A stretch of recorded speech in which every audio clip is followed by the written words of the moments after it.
Hello everyone, कैसे हैं आप सब। उम्मीद करते हैं आप लोग अच्छे होंगे। दोस्तों देखिए, मैं आज लेकर आई हूँ क्लास 12th का फिजिक्स।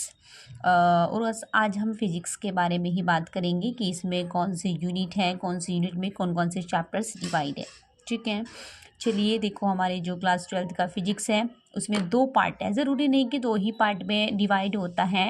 मतलब किसी भी बुक्स, कहीं भी आप बुक्स खरीदते हो तो ज़रूरी नहीं होता है कि वो दोनों पार्ट्स अलग अलग दे दें। एक भी पार्ट में दे सकते हैं, यानी कि एक ही बुक दे सकते हैं, वो दोनों पार्ट उसी के अंदर दे देंगे। ठीक है, तो मर्ज़ी है आपकी कि आप दोनों पार्ट्स अलग अलग खरीदते हैं या फिर एक ही बुक्स खरीदते हैं जिसके अंदर एक ही पार्ट होता है। ठीक है, देखिए हमारे पास में पार्ट फर्स्ट है और पार्ट सेकंड है। तो पार्ट फर्स्ट की जो बुक्स होती हैं वो सारी की सारी बुक्स हमारी मतलब इलेक्ट्रिक के बेस पर वर्क करता है। उसमें जो भी हम बात से एक मोटे तौर पे बोल देते हैं कि इलेक्ट्रिसिटी बेस्ड बुक्स हैं हमारे पास। ठीक है, उसके बाद जब हम जो पार्ट सेकंड है वो लाइट से रिलेटेड सारे क्वेश्चन पूछे जाते हैं, जैसे कि प्रकाश हो गया है ना, यानी कि प्रकाश के स्रोत है और बहुत सारी चीज़ें, अंग का द्विक है, ये सब चीज़ें ना प्रकाश के बेस पे ही वर्क करता है। तो हम उसे बोलते हैं दूसरे वाले पार्ट को कि लाइट से रिलेटेड क्वेश्चंस पूछे जाते हैं, यानी कि लाइट है।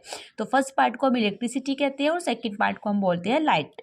ठीक है, तो चलिए, जो पार्ट फर्स्ट है क्लास 12th का, उसका यूनिट नंबर फर्स्ट, यानी कि यूनिट नंबर फर्स्ट है, उसमें 4 ही, शायद मुझे लगता है 5 यूनिट हैं। तो मैं सभी को बताती चली जाऊंगी कि यूनिट फर्स्ट के अंदर कितने कितने चैप्टर्स आते हैं। ठीक है, देखिए यूनिट फर्स्ट है, उसका नाम है इलेक्ट्रोस्टैटिक्स। ठीक है, इलेक्ट्रोस्टैटिक्स को हम हिंदी में बोलते हैं स्थिर वैद्युत की।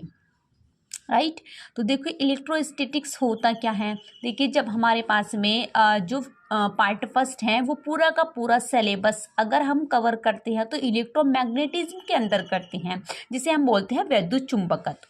राइट, अब आप बोलोगे कि मैम आपने बोला कि पहले की इलेक्ट्रोस्टैटिक्स हैं और उसके बाद बोला कि इलेक्ट्रोमैग्नेटिज्म है। तो बेटा मैंने इसलिए बोला कि इलेक्ट्रोस्टैटिक्स जो है वो आपका यूनिट नंबर फर्स्ट है। राइट, और जो मैं बात कर रही हूँ इलेक्ट्रोमैग्नेटिज्म की, मैं बात कर रही हूँ इलेक्ट्रोमैग्नेटिज्म की इसलिए क्योंकि जो हमारा पूरा सिलेबस है वो इलेक्ट्रोमैग्नेटिज्म के बेस पर ही पूरा वर्क करेगा। वो मैं आगे बताती चली जाऊंगी आपको। ठीक है, देखिए इलेक्ट्रोमैग्नेटिज्म को हम विद्युत चुंबकत्व कहते हैं। उसी के ही 2 पार्ट हैं। पार्ट फर्स्ट का नाम है इलेक्ट्रोस्टैटिक्स और पार्ट सेकंड का नाम है इलेक्ट्रोडायनामिक्स। तो पार्ट फर्स्ट है, क्या बोला मैंने अभी, कि इलेक्ट्रोस्टैटिक्स है और पार्ट सेकंड है इलेक्ट्रोडायनामिक्स। इस इलेक्ट्रोस्टैटिक्स को हम स्थिर वैद्युत की बोलते हैं और इलेक्ट्रोडायनामिक्स जब भी आप कहीं भी सर्च करेंगे तो वहाँ पे निकल के आएगा बिजली गति विज्ञान।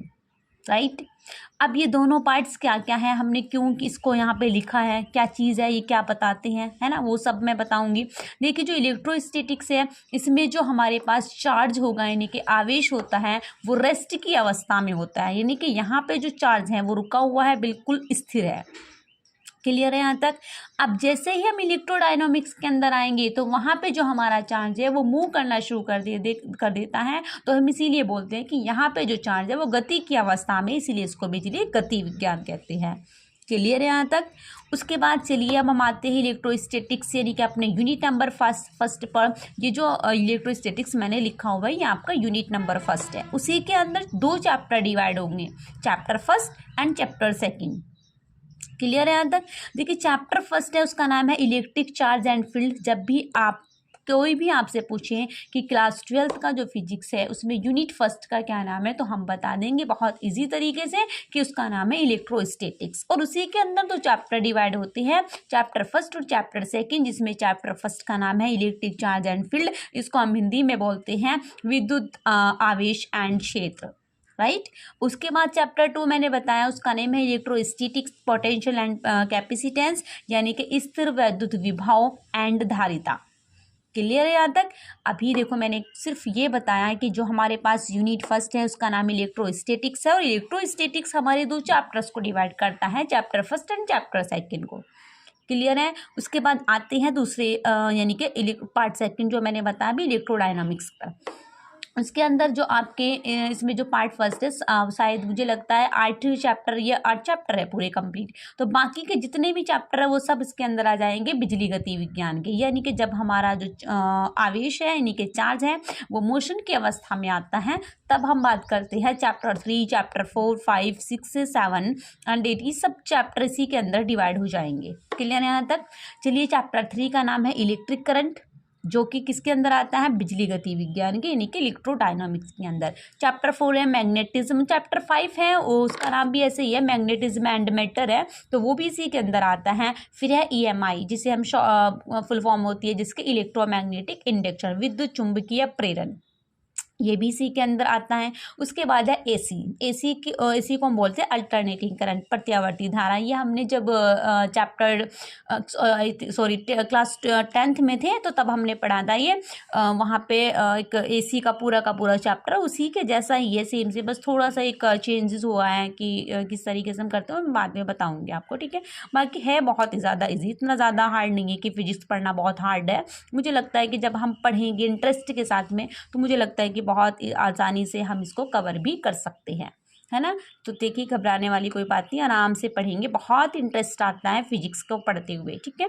चलिए देखिए मैंने अभी बताया कि इसके अंदर हम चार्ज के बारे में नहीं, क्या आवेश के बारे में बात करेंगे, जिसमें कि जो चैप्टर दोनों थे स्टार्टिंग के फर्स्ट एंड सेकंड, उसके अंदर जो चार्ज था वो बिल्कुल स्थिर अवस्था में था, और जो चार्ज है हमारे पास में आगे इन चारों चैप्टर्स के अंदर तो वहाँ पे मूव करना शुरू कर देता है। तो देखिए हम चार्ज की डेफिनेशन पढ़ लेते हैं कि आखिर चार्ज है क्या, है ना, कि व्हाट इज़ द चार्ज, क्या डेफिनेशन क्या है इसकी चार्ज की।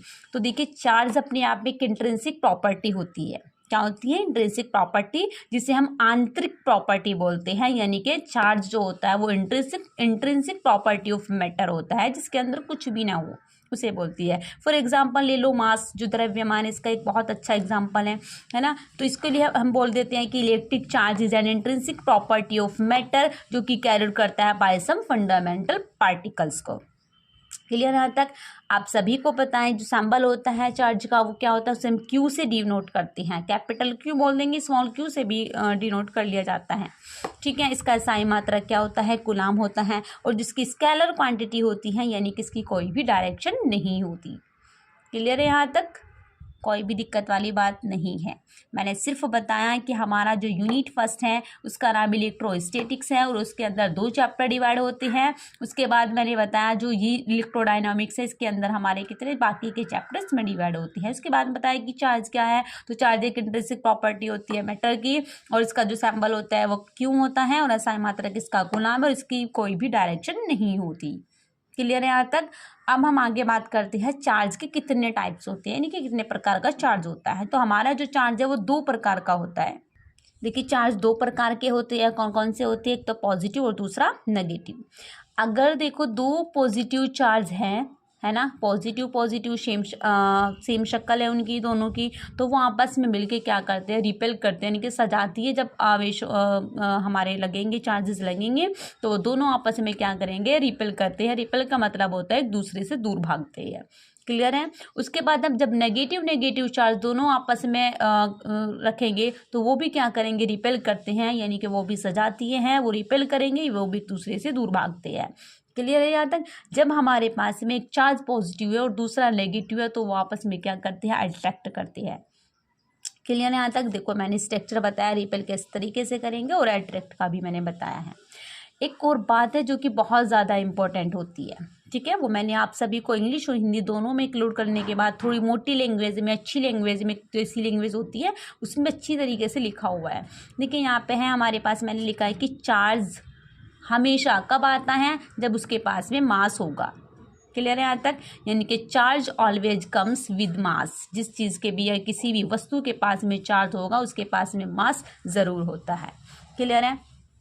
अब देखो ये मैंने लिखा है कि चार्ज और मास, जो चार्ज होता है हमारा वो पॉजिटिव भी हो सकता है, अभी बताया मैंने कि पॉजिटिव और नेगेटिव दोनों प्रकार के चार्ज होते हैं, जबकि जो मास होता है वो क्या होता है, हमेशा पॉजिटिव होता है। कहीं भी आपने ये नहीं देखा होगा कि इस वस्तु में -5 किलोग्राम का मास है, ऐसा नहीं होता, यानी कि सिर्फ पॉजिटिव ही होता है। क्लियर है यहाँ तक। चलिए देखिए चार्ज के बारे में 2-3 टॉपिक्स और पढ़ लेते हैं कि क्या क्या चार्ज के बारे में। तो चार्ज किसी भी वस्तु का मूलभूत गुणधर्म होता है।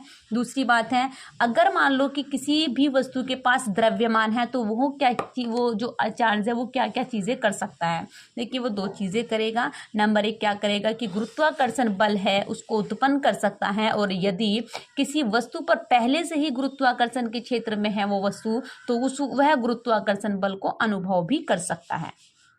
क्लियर है यहाँ तक। मैंने पहले बताया कि चार्ज किसी भी वस्तु का एक मूलभूत गुणधर्म होता है, और दूसरा बताया कि यदि सपोज करो कि किसी वस्तु के पास में द्रव्यमान है तो वह क्या क्या करेगा। तो सबसे पहली बात है कि वो गुरुत्वाकर्षण बल को अनुभव उत्पन्न कर सकता है, और अगर वो गुरुत्वाकर्षण क्षेत्र में पहले से ही रखा हुआ है तो गुरुत्वाकर्षण बल को अनुभव भी कर सकता है। क्लियर है यहाँ तक। उसके बाद एक पॉइंट है कि विद्युत क्षेत्र, जो इलेक्ट्रिक फील्ड होता है, चार्ज के पास में इलेक्ट्रिक फील्ड भी होगा। जब वो चार्ज इलेक्ट्रिक फील्ड की अवस्था में होगा तभी वहाँ पे क्या होता है, चार्ज उत्पन्न होता है। चुंबकीय क्षेत्र में भी होगा, और इन दोनों को उत्पन्न भी कर सकता है और अनुभव भी करता है। क्लियर है यहाँ तक। चलिए अब हम अगला टॉपिक डालते हैं। पॉइंट हमारा है कि आवेश की संकल्पना, कंसेप्ट ऑफ चार्ज। देखिए, कंसेप्ट ऑफ चार्ज के लिए हम सबसे पहले इसमें कोई भी एक उदासीन परमाणु ले लेंगे। मान लो हमारे पास में सोडियम है। सोडियम क्या है, एक उदासीन परमाणु है। क्लियर है। हमें पता है सोडियम का परमाणु क्रमांक 11 होता है। आप सभी को पता होगा उदासीन परमाणु की एक खास बात होती है कि उसके पास जितने इलेक्ट्रॉनों की संख्या होगी और प्रोटॉनों की संख्या वो दोनों ही इक्वल होती है। देखिए, सोडियम का परमाणु क्रमांक 11 है। 11 में इसमें जितनी इसकी जो इलेक्ट्रॉनों की संख्या है वो भी 11 है, और उसमें प्रोटॉनों की संख्या वो भी 11। हमने यहाँ पे लगाया माइनस चार्ज, यानी कि इलेक्ट्रॉन पर क्या होता है, नेगेटिव चार्ज होता है, प्रोटॉन पर क्या होता है, पॉजिटिव चार्ज। ठीक है। अब इसमें जो इसका इलेक्ट्रॉनिक विन्यास कितना हो जाएगा, 11 का 281 हो गया है ना, 8 2 10 और 11। तो हम इसमें इसका जो अष्टक विन्यास कंप्लीट करेंगे, तो उस अष्टक विन्यास कंप्लीट करने के लिए हम इसमें से क्या करते हैं, या तो फिर एक इलेक्ट्रॉन को दान दे देते हैं या फिर उसका ग्रहण करना पड़ता है। देखिए, हम यहाँ दान दे सकते हैं। ठीक है, एक इलेक्ट्रॉन का दान दे देंगे। क्यों दे देंगे, क्योंकि यहाँ पर हमें अष्टक विन्यास कंप्लीट करना है। जब हमने इसका दान दिया तो यहाँ पे इलेक्ट्रॉनों की संख्या कितनी निकल के आएगी, यहाँ पे देखो 8 2 10, तो इलेक्ट्रॉनों की संख्या आएगी 10, और प्रोटॉनों की संख्या कितनी हुई, वो तो उतनी ही है जितनी की पहले थी, यानी कि 11। तो यहाँ पे हमने जब इसका दान करेंगे तो क्या जाएगा, एक सोडियम पर क्या जाएगा, पॉजिटिव चार्ज। जब हम इलेक्ट्रॉनों का दान करते हैं तो उस पर धनावेश आ जाता है, और जब इलेक्ट्रॉनों का त्याग करते हैं तो वहाँ पे क्या जाता है, ऋणावेश आ जाता है। तो ग्रहण करते हैं तो ऋणावेश आ जाता है। ठीक है, तो ये इक्वेशन क्या बनेगी, सोडियम पे पॉजिटिव चार्ज आएगा और हमने एक इलेक्ट्रॉन का क्या क्या है, दान किया है। ठीक है, तो इलेक्ट्रॉन का दान बराबर क्या हो जाता है, धनावेश। अब हम एक और बात करते हैं क्लोरीन परमाणु के लिए। तो क्लोरीन का परमाणु क्रमांक कितना होता है, 17 होता है। देखो यहाँ पे जो क्लोरीन है उसका परमाणु क्रमांक कितना होगा, 17, और जब इसका अष्टक विन्यास कंप्लीट करेंगे तो कितना हो जाएगा, 2 8 7। यानी कि यहाँ पे अष्टक विन्यास कंप्लीट करने के लिए क्या करेंगे, हम एक इलेक्ट्रॉन ग्रहण करेंगे, यानी कि इसके अंदर एक इलेक्ट्रॉन का दान, अंदर कोई इसको दूसरा परमाणु इसको एक इलेक्ट्रॉन दान देगा। तो तब जब दान देगा तो उसमें इलेक्ट्रॉनों की संख्या बढ़ के कितनी हो जाएगी, 18 हो जाएगी। लेकिन प्रोटॉन कितने हैं, वो 17 है। तो यहाँ पे क्या हुआ, एक इलेक्ट्रॉन का क्या हुआ, ग्रहण किया इसने, तो इस पर क्या जाएगा, नेगेटिव चार्ज। जब इलेक्ट्रॉन का ग्रहण करते हैं तो वहाँ पे क्या जाता है, ऋणावेश आ जाता है। ठीक है, यहाँ पे क्या हुआ था, दान हुआ था, यहाँ पे क्या हुआ है, ग्रहण हुआ है। अच्छा, एक बात और है, मैंने ये दोनों ही जब आपको कंसेप्ट ऑफ चार्ज बताया है, तो इसमें सोडियम लिया था और दूसरा लिया मैंने क्लोरीन परमाणु। ठीक है, तो मैंने जब भी दोनों को किया था, यानी कि सॉल्व किया कि इसको किस तरह से ग्रहण करते हैं, किस तरीके से दान किया जाता है, तो आपने देखा हो कि मैंने सिर्फ इलेक्ट्रॉन में ही चेंज किया है, प्रोटॉन के आधार पर इसकी संकल्पना मैंने नहीं दी। क्लियर है यहाँ तक। तो हम बात करेंगे कि जो आवेश की संकल्पना है, ये मोस्ट इंपोर्टेंट टॉपिक है। आई मीन स्टूडेंट से क्वेश्चंस पूछने वाला है कि स्टूडेंट्स किस तरीके से अपने टीचर से क्वेश्चंस करते हैं, कि जब मैंने आवेश की संकल्पना आपके बारे में बताया कि आवेश की संकल्पना किस तरीके से ली जाती है, तो वो मैंने इलेक्ट्रॉन के आधार पर ही दी है, प्रोटॉन के आधार पर क्यों नहीं दी जाती है। ठीक है, चलिए मैं बताती हूँ। इसके 2 पॉइंट हैं कि जो हमारे पास में प्रोटॉन का द्रव्यमान होता है वो इलेक्ट्रॉन के द्रव्यमान का 1837 गुना होता है, यानी कि इसका जो भार द्रव्यमान होता है वो बहुत ज़्यादा होता है। ठीक है, उसके पास एक और ख़ास बात है, जो प्रोटॉन होता है, प्रोटॉन पर एक सबसे ज़्यादा यानी कि जो भारी होता है नाभिकीय बल, वो पाया जाता है। इसीलिए इसके आधार हम प्रोटॉन के आधार पर आवेश की संकल्पना नहीं कर सकते। क्लियर है यहाँ तक।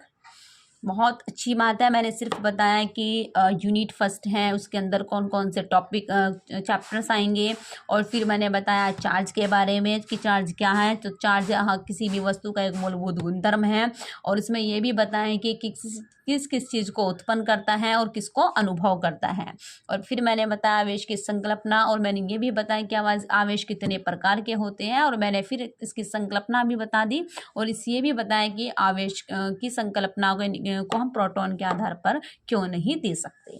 क्लियर है यहाँ तक? चलिए अब हम बात करते हैं आवेश का मात्रक। तो जो आवेश का संबल मात्रक होता है वो उसे हम मैंने अभी पीछे भी बताया क्यू से डिनोट कर देते हैं। अब इसका एसआई मात्रक देखिए, जब हम 11वीं क्लास में थी वहाँ पे चैप्टर 12 या 10 आई थी, जो भी चैप्टर था मुझे याद नहीं है, तो वहाँ पे हमने पढ़ा था एक फॉर्मूला कि आई बराबर क्यू अपॉन टी। ठीक है, तो आई बराबर क्यू बराबर यहाँ से हम आवेश निकालना है तो क्यू बराबर क्या निकल जाएगा, आई टी। तो यहीं से देखो आई को जो धारा होती है उसको किस में नापते हैं हम, एम्पियर में। टी किस में नापा जाता है, सेकंड में। तो एम्पियर सेकंड हो गया, इसको हम कूलाम भी बोलते हैं। इसका सीजीएस मात्रक क्या होता है, स्टेट कूलाम, और एक कूलाम बराबर होता है 3 × 10⁹ स्टेट कूलाम के। इसका एक और मात्रक होता है विद्युत चुंबकीय मात्रक, तो उसे एक कूलाम बराबर होता है 1/10 EMU, यानी कि इलेक्ट्रोमैग्नेटिक यूनिट। उसके बाद है 4 आवेश का जो सबसे बड़ा मात्रक है, ये मोस्ट इंपॉर्टेंट है आपके MCQ क्वेश्चंस के लिए। तो इसका मात्रक सबसे बड़ा मात्रक होता है फैराड, और एक फैराड बराबर होता है 96500 कूलाम।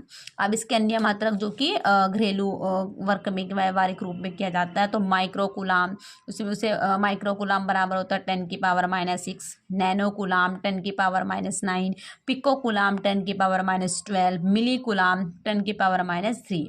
अब है आवेशों का अगला टॉपिक है, ये भी मोस्ट इंपोर्टेंट है। जो आवेश हैं, चार्जेस हैं, उनका हम सदैव बीजगणितीय योग होता है, यानी कि आवेश को हम उनके चिन्हों के आधार के साथ में जोड़ते हैं। जैसे सपोज करो कोई भी आवेश है, वहाँ पर Q1 यानी कि Q1 आवेश, एक 2 आवेश है, तो वहाँ पे वैल्यू दी गई है Q1 की 2 कूलाम, और Q2 बराबर दिया है -3 कूलाम। इन दोनों को जब हम योग करेंगे तो कितना हो जाएगा, 2 कूलाम प्लस, और यहाँ पे कितना दिया गया -3 कूलाम, तो यहाँ पे -1 कूलाम हो जाएगा। क्लियर है यहाँ तक? चलिए आगे बढ़ते हैं।